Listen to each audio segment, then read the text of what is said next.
చాలు ఇంకా దిగు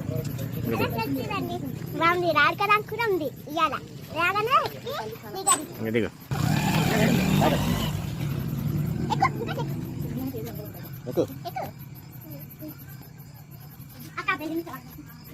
బాగానే ఉన్నాక నేను చిన్నగా చూస్తున్నా బాగానే ఉంది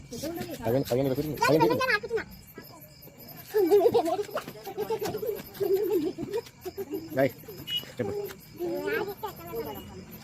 గట్టిగా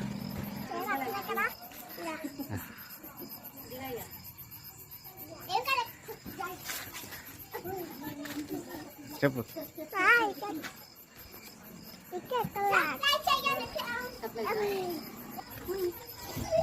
అందుకనే పట్టుకుంటా ఏంటి